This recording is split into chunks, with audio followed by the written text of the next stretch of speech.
Suspense.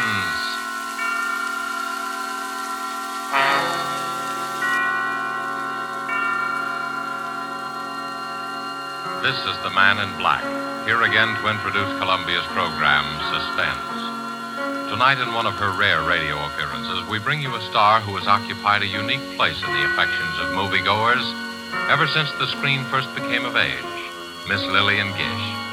Appearing with Miss Gish are two distinguished players, Mr. Ray Collins of the Metro-Goldwyn-Mayer fold, whose current release is Thousands Cheer, and Mr. Bramwell Fletcher, who has ornamented many a stage and film success. There are only three players in Marry for Murder, which is tonight's tale of suspense. Only three characters in this story, whose beginning and end are shrouded in a dense down-east fog. A story of slow terror and swift death, planned by a brilliant murderer. And so with the performances of Lillian Gish as Lettie Hawthorne, a frightened, neurotic creature who seemed destined to be a perfect victim, of Bramwell Fletcher as Mark Taylor, so handsome and attentive, and of Ray Collins as the lawyer, Phillip Alden, who relates these events to us, we again hope to keep you in suspense.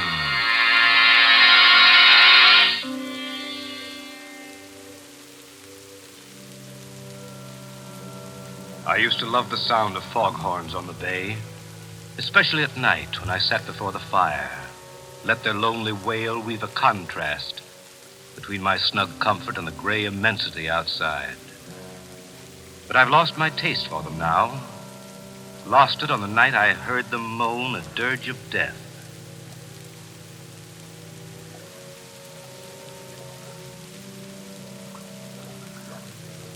It's hard enough to lose a friend. But to lose one as I lost Lettie Hawthorne is the kind of blow you'll never quite forget. I remember the first time I met her. It had fogged up all of a sudden, as it does here on the Cape. But Ann Wentworth held her Sunday night supper as usual. Lettie was the only stranger there, a newcomer to the Cape. I looked at her and thought she'd be an attractive woman if she only didn't flutter so much. She was a trim, pretty woman of about my own age. You're Phillip Alden, the lawyer, aren't you? Oh, what a pleasure to meet so many nice people. There go those foghorns again. Yes, Does one really get used to them in time? Well, I love the Cape, but I can hardly bear that sound. So depressing, isn't it? So morbid. Well, to your first question, yes, I'm Alden, an attorney. As for the foghorns, well, if you stay with us for a few years, you won't be able to live without them, Mrs. Hawthorne. It is Mrs. Hawthorne, isn't it? Mm-hmm. Anne never gets around to introducing people. It's her only fault. Oh, I never stand on ceremony. That's my fault if you consider it one. Besides, I knew you at once, you see, and you knew me. Don't you think that's a promising beginning? I never thought of it that way. Oh, dearie me. There it goes again.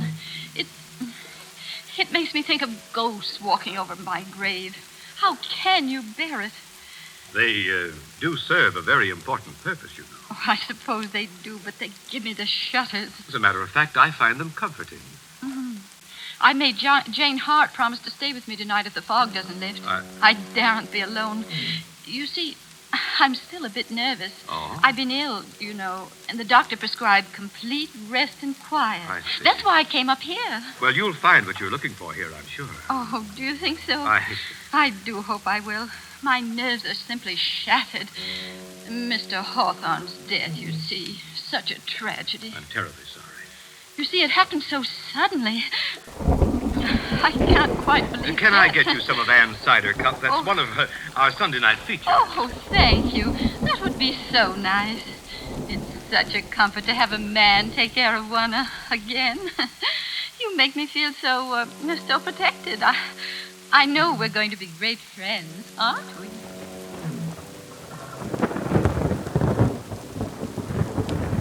I can tell you I worried a bit for a while after that first party.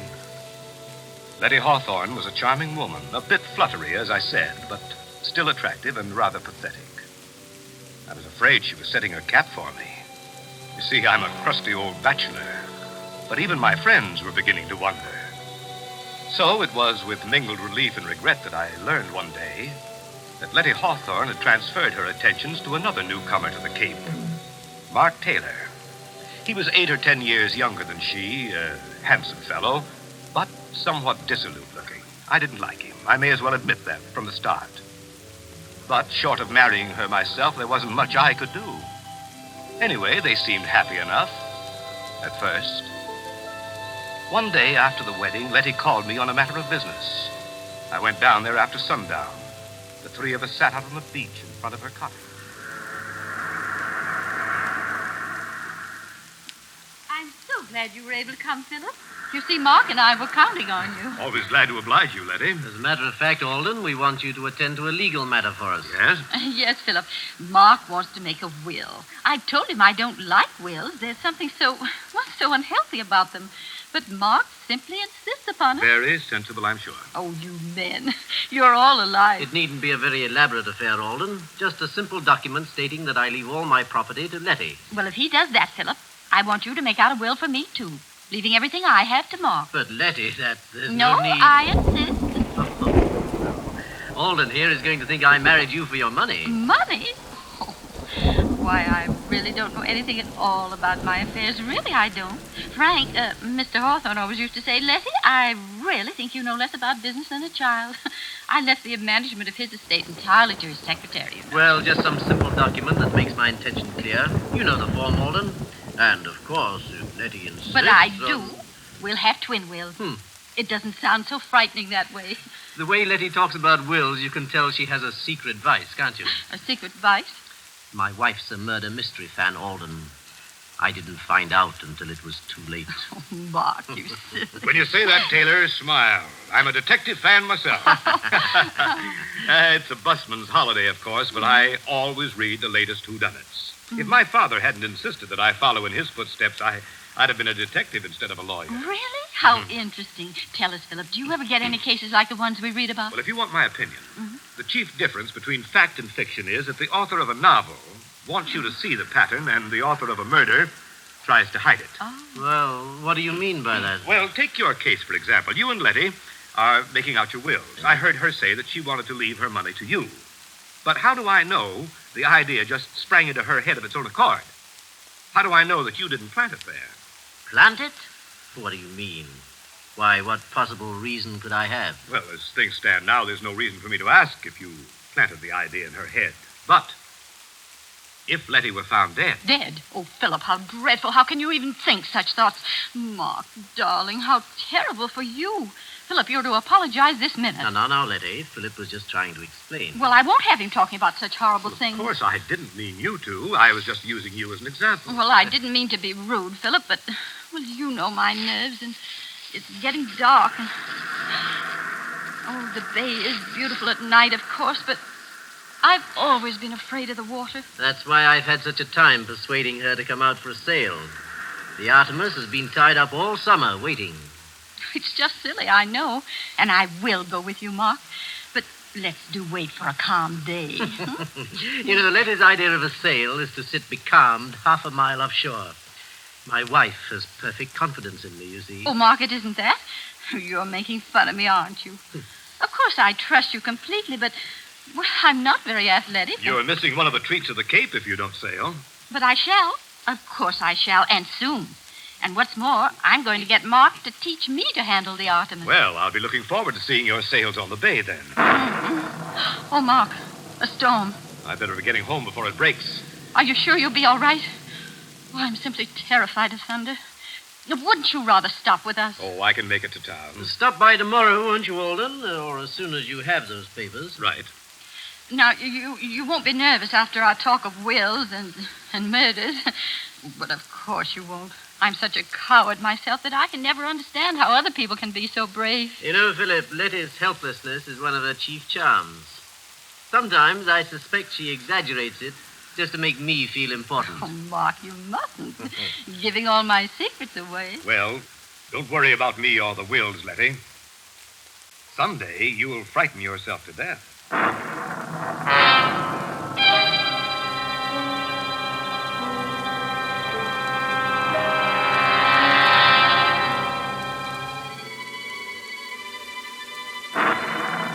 Enough for me to go by. But gradually, I found myself worrying about Lettie and Mark. They didn't seem to be hitting it off. Oh, on the surface, everything was smooth. But I was haunted by a premonition of what I didn't know. It was only a nameless dread of something, some undercurrent of feeling. Lettie's nerves were getting no better. In fact, she seemed more tense, more frightened than ever. Yet she was making an effort to meet Mark halfway. Many times I saw them out sailing. Only when Lettie returned after a day on the water, she seemed pinched and white. While Mark appeared to be glowing with vitality, Lettie grew paler and more distracted.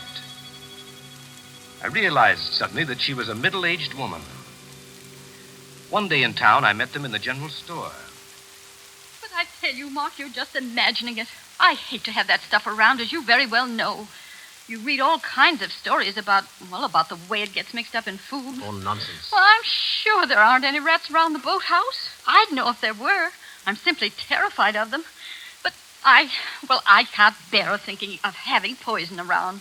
Why, I'd be worried all the time. Oh, Lettie, for heaven's sake, stop being childish. I didn't put traps around because you didn't want them. Now that I'm trying to get rid of them in another way, you make a scene. I don't see why we have to go into a 3-act tragedy just because I want to buy some rat poison. Hello, you two. Oh, hello, Alden. Why, Philip, how nice to see you. Mark and I were just doing a little shopping. Philip, will you do me a favor? Will you please reason with Lettie and try to get some sense into her head? Say, wait a minute. This sounds serious. Well, it isn't really. But, Philip, you know my nerves and the way things upset me, and Mark just doesn't understand. Oh, I know I'm just a silly woman, but the doctor says I have to be humored. And now Mark is so unreasonable, and it's such a little thing. Of course it's a little thing, and that's why I can't understand your attitude. Now, look here, Philip. The boathouse is infested with rats. Wouldn't you say the obvious course of action would be to get rid of them? Why, of course. But poison, rat poison. Oh, Philip, don't you see how horrible it is? I mean, accidents do happen. I've always hated to have anything like that around just in case. I've heard of children eating this stuff by accident. But you two people can take care of yourselves. Frankly, Lettie, I think you're making a fuss over nothing. Yes, that's right, Philip. That's just what I told her. Well, very well then. But if I'm found dead, I hope you realize you'll both be under suspicion.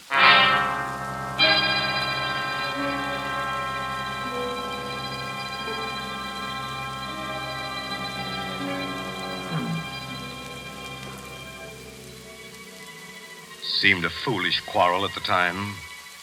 Yet when I left them, I kept hearing Lettie's voice. Very well, then. But if I'm found dead. Very well, then. But if I'm found dead. Very well, then. But if I'm found dead. Suddenly, a monstrous idea occurred to me. I wondered if Lettie had been trying to warn me. And then the horrible suspicion broke. All the trifling things began to add up. Lettie's nervousness, her fear of sailing with Mark, her terror of having the poison in the house. But why? Why should she be afraid of Mark? What motive had he? And then I knew. I had helped to give him the motive when I drew up Lettie's will. Yet my whole case was founded on thin air, figment of a nervous imagination. I had to be sure. I had to keep an eye on them. I found myself making excuses to drop by at their cottage. Who is it, Lettie? Who's there? It's Philip. Oh, Philip. Well. You're almost getting to be a member of the family. Well, I just thought I'd ask you to help me eat the first bluefish of the season. There's too much here for an old bachelor like me. Why, Phillip Alden, if you aren't the most thoughtful person. How perfectly sweet of you. Of course you'll stay to dinner. We'll have a real feast. Yes. You might as well stay as long as you're here. Oh, thank you. If you're sure I won't be intruding. Intruding? Why, of course not. And you can help me get the dinner ready. Well, I'd be glad to, but won't I be in Anna's way? Anna's gone. Gone? Why, I thought you were well satisfied with her. So we were, Philip. But Anna didn't seem to be satisfied with us. In fact, they've all gone. All? Yes. Anna and Elsie and Otto, the handyman. They just walked out and left us. Well, for heaven's sake. Since the ship and engine place opened on the heights, nobody can keep a servant. Can't blame 'em myself. I wonder. I don't believe Anna'd take a job at the ship and engine. Anyhow, it does seem strange they all went at once, doesn't it? Lettie, I do wish you'd stop dramatizing everything. Ship and engine just opened. The call went out for help. I don't see any mystery in the servants answering. In fact, it's their patriotic duty. And it's our patriotic duty to get along without them. But it's so lonely here, especially at night. Now, Lettie, you're not living here by yourself, you know. No, of course not. But all the same, we are isolated. Just the two of us. And you know how tricky my nerves are. I always feel so much better if the servants are around. After all, if anything were to happen, and anything might happen... Lettie, this isn't getting us any closer to our dinner. Oh, of course. Now, you boys wear these aprons. Oh. Philip, since it's your fish, you may have the honor of cooking it. All right, you asked for it. It'll be your funeral. Now, Philip, Mark, you hold the berries for the dessert. I'll do the vegetables and set the table.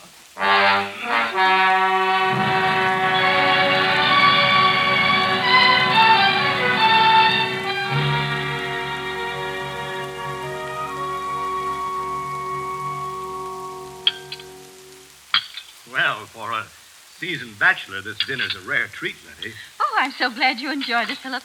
Oh, I don't deserve the credit. That bluefish was simply delicious. How did you manage to catch it all by yourself? I always think men are so wonderful. Well, I'll be glad to take you both the next time I go fishing. It's good fun. Fresh air would be good for you, Lettie. Oh, no, I couldn't. Well, I'm still just a wee bit nervous about the water. So I tried terribly hard, haven't I, Mark? Yes.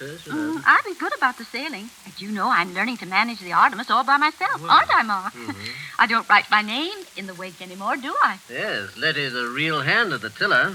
She'll be a better sailor than I am soon, you see. You'd have seen her take the Artemis into harbor the other day. You did, all right. Yes, she came through that channel with a breeze against her. I wanted to take it over, afraid she'd run into the mud flats. But no, she coaxed it all the way, and we came in under sail. Yes, and I wanted to do it all by myself, even though I was terrified. Well, good for you. Why, that's really a splendid accomplishment. I've been negotiating the harbor for years, but I confess that I have trouble every now and then. Well, since nobody wants any more berries, I guess it's time to do the dishes. Now, I'll show you what a good hand I am as a dishwasher. Wait a minute. That's my job. Here. No, Here. I'll clean and wash. You two can dry, and you can dry. Lettie, what is it? Well, you shouldn't have tried to carry that tray. No, it's not that. Why, Lettie, what's happened to you? You look ghastly. I'm afraid something I ate. Here. Better lie down. Oh, I'll carry her upstairs. Get a doctor, will you? I'm afraid I've been poisoned.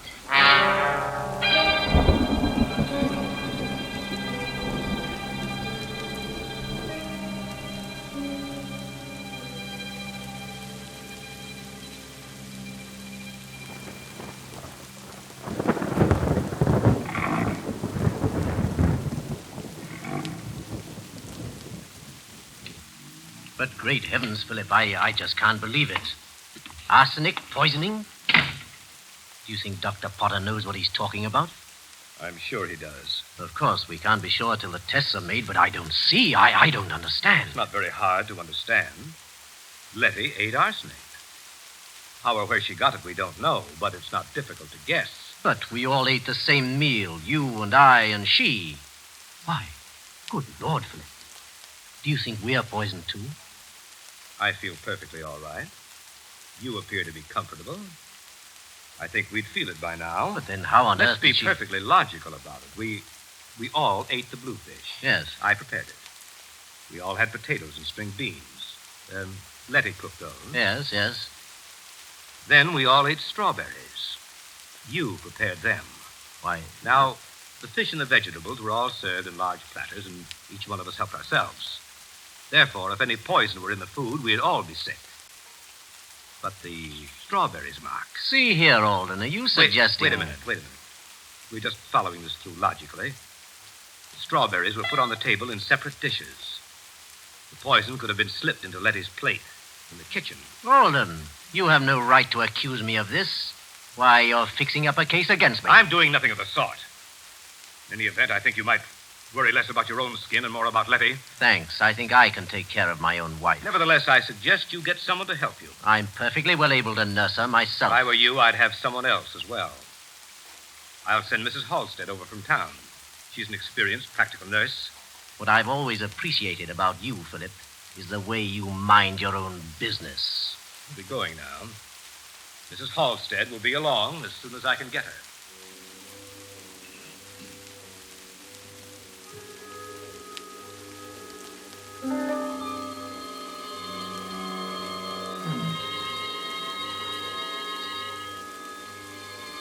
When the doctor's analysis came, it was arsenic poisoning, all right.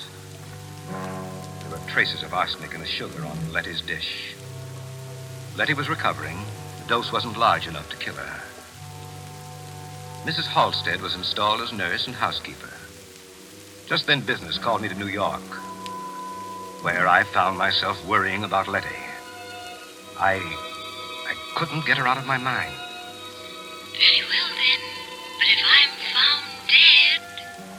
I was bothered by a few loose ends in Lettie's problem. The sort of questions that would occur to a legal mind. So I decided to spend an evening in the reference room of the law library among the files, where I found out enough about Mark and Lettie Taylor to send me racing back to the Cape. And I knew I had to hurry if I was to prevent a devilish murder.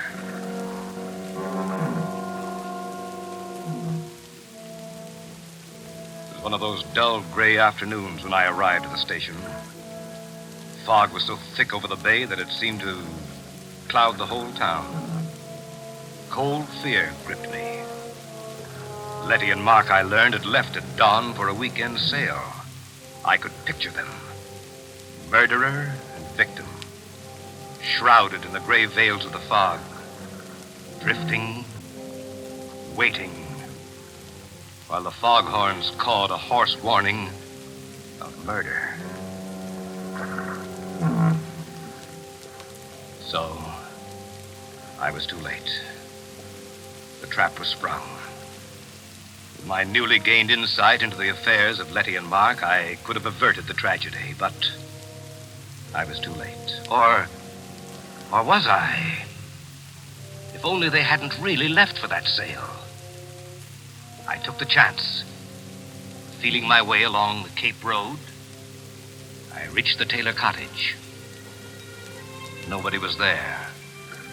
Then I heard noises in the boathouse.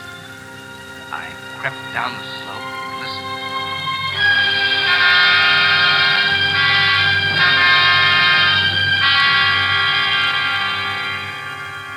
Oh, Mark, you fool.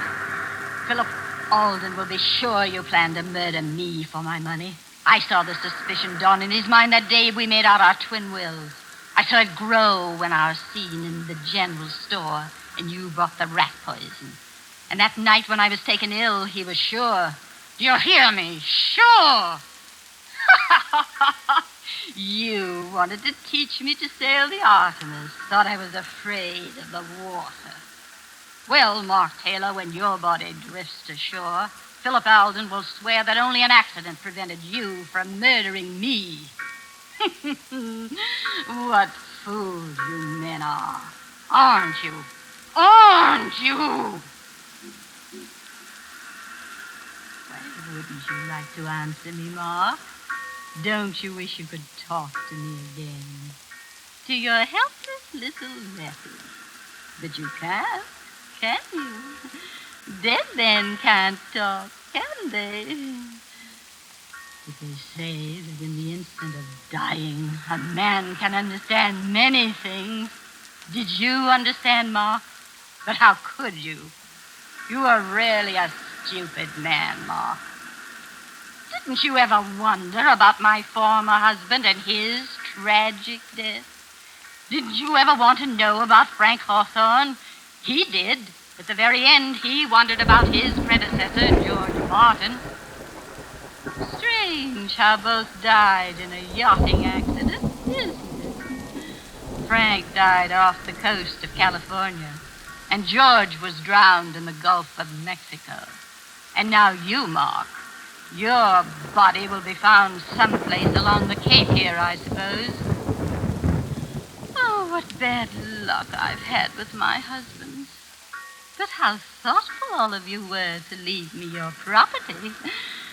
Too bad I'm such an extravagant widow, isn't it? For I do run through money. I wasn't lying about that. Oh, dear, I wish you could help me get your body to the Artemis. If only you hadn't insisted on turning back when the fog rose. I could have killed you so much more neatly. A sudden gust of wind while I was at the wheel, and the Artemis jibes, and the boom catches you, and off you go to the bottom of the sea. But now, I've got to lug you back on board and pitch you overboard somewhere. It was really inconsiderate, Mark, to make me kill you in the boathouse here.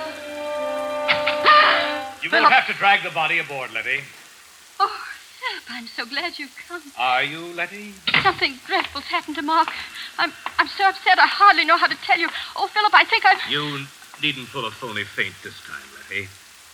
I fell for it before when you made me think that Mark had poisoned you.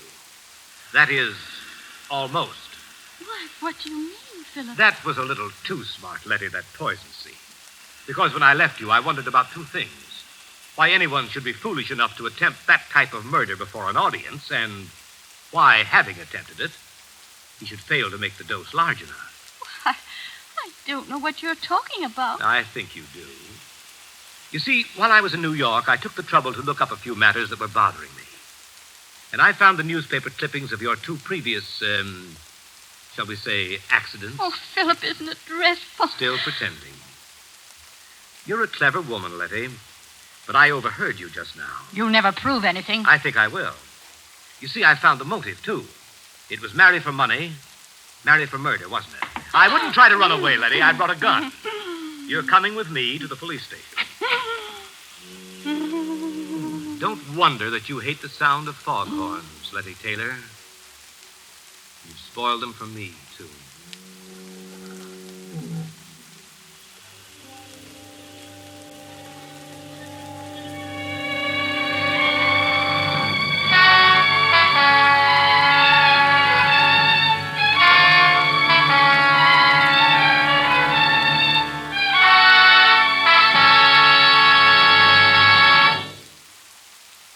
And so closes Marry for Murder, starring Lillian Gish with Ray Collins and Bramwell Fletcher.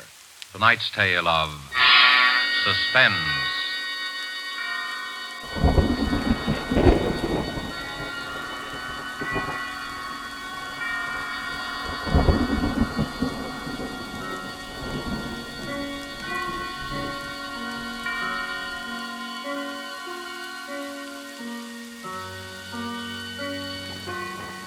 This is your narrator, the man in black, who conveys to you Columbia's invitation to spend this half hour in suspense with us again next week, same time, when Virginia Bruce and John Loder will star in the Dorothy B. Hughes suspense thriller, The Cross-Eyed Bear. The producer of these broadcasts is William Spear, who, with Ted Bliss, the director, Bernard Herrmann and Lucien Marowik, conductor and composer, and Walker T. Field, the author, collaborated on tonight's Suspense.